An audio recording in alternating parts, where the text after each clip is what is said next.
Sakal Gunarnavasha Vande Guru Sri Charanaravindan.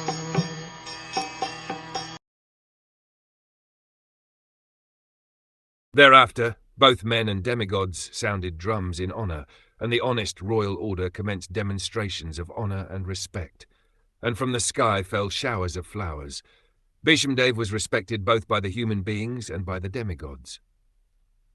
The human beings live on Earth and similar other planets in the Bur and Buvar group of planets, but the demigods live in the Svar, or heavenly planets, and all of them knew Bhishmadev as a great warrior and devotee of the Lord.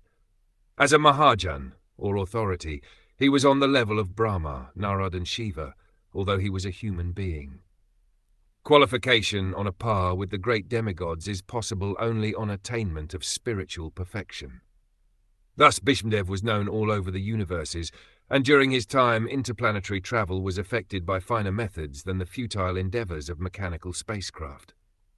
When the distant planets were informed of the passing away of Bhishmadev, all the inhabitants of the upper planets as well as of the earth dropped showers of flowers to show due respect to the departed great personality.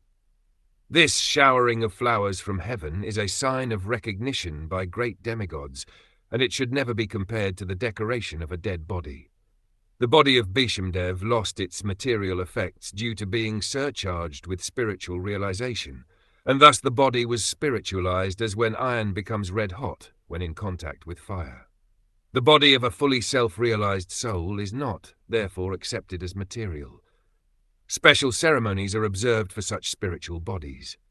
The respect and recognition of Bhishmadev are never to be imitated by artificial means, as it has become a fashion to observe the so-called Jayanti ceremony for any and every common man.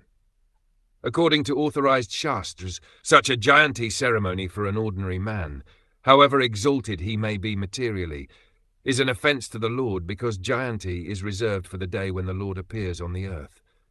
Bhishmadev was unique in his activities, and his passing away to the kingdom of God is also unique.